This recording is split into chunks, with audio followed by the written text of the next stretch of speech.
Bien, les marchés ont été très dynamiques en 2017.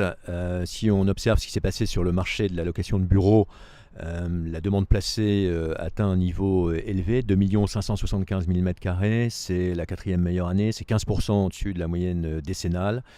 C'est le reflet, j'allais dire, d'un moment français, d'un renouveau de l'économie française, beaucoup plus dynamique, avec une croissance économique qui retrouve les niveaux moyens observés en Europe. Et si on regarde d'un peu plus près les chiffres qui ont été enregistrés l'an dernier, on s'aperçoit qu'on a atteint un niveau record de grandes transactions au-dessus de 5 000 m², 96 grandes transactions au total. C'est inédit, ça montre la confiance des entreprises dans l'économie française et leur capacité à prendre des décisions d'investissement qui les engagent à long terme. Donc ça, c'est très positif. Les acteurs classiques, j'allais dire entre guillemets, restent extrêmement actifs, avec un équilibre parfait selon les différents secteurs de l'économie. C'est vraiment la force du marché francilien. Mais l'émergence de nouveaux acteurs, c'est le cas notamment des techs. C'est un petit peu moins de 10% de la demande placée en Ile-de-France l'an dernier, et ça montre que ce secteur porte le marché. Et puis, et surtout, une véritable percée des acteurs du coworking. C'est un peu plus de 3% de la demande placée, 86 000 m² l'an dernier, avec des immeubles toujours plus grands qui sont pris en location par ces acteurs. Ça, c'est vraiment le phénomène le plus spectaculaire observé l'an dernier. C'est 8 fois plus que ce que l'on observait en 2015. Face à cette appétit et ce dynamisme de la demande, il y a une offre relativement abondante, soutenue, mais qui est maîtrisée et qui se pré-commercialise déjà significativement, puisque quand on observe les stocks 2018 qui vont être livrés et 2019, c'est déjà 40% de pré-commercialisation qui sont enregistrés, ce qui montre là encore le dynamisme de l'activité, avec les premières tensions observées sur les valeurs, notamment pour les meilleurs secteurs et les meilleurs immeubles.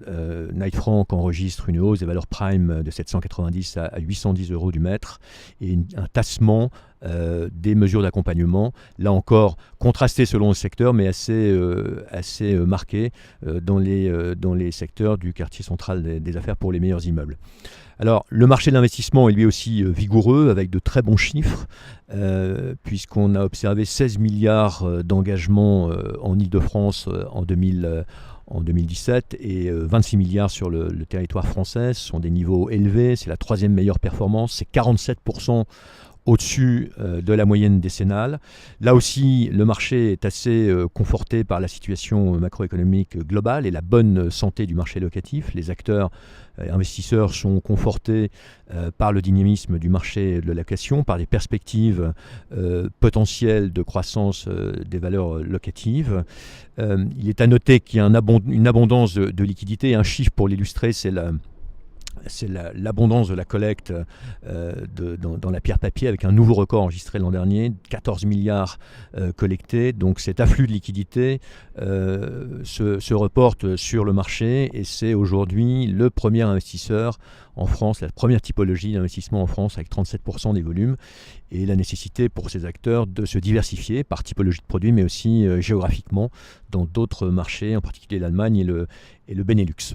Donc un marché qui est très vigoureux, des taux de rendement qui sont aujourd'hui stabilisés probablement à la baisse, et confortés par la vigueur du marché locatif. S'agissant du commerce, enfin, puisque notre publication Paris Vision couvre les trois marchés, investissement, bureau location et retail, là aussi le marché est assez à l'image de ce qui se passe au niveau de l'économie, avec un regain de confiance des ménages, une fréquentation touristique qui est de nouveau orientée à la hausse, et qui a eu des effets très positifs sur le marché des commerces, avec des enseignes qui continuent de se déployer sur les meilleures artères, peut-être un resserrement dans leur stratégie au profit des meilleures artères, en arbitrant des emplacements qui sont moins performants. Donc à ce titre, on observe que les grandes artères commerciales, à commencer par les Champs-Élysées, ont enregistré encore des transactions et une activité assez importante. Même chose pour la rue Saint-Honoré, où les enseignes sont toujours plus nombreuses à être attirées par cet environnement. S'agissant de l'investissement retail, les volumes sont légèrement en retrait, mais assez en ligne avec la moyenne décennale, 14% du total des engagements l'an dernier. Ça montre qu'on est encore sur des très très bons niveaux, avec un appétit des investisseurs investisseurs et probablement aussi l'an dernier un moins grand nombre d'opérations mises sur le marché, ce qui explique ce léger retrait sur les volumes d'investissement.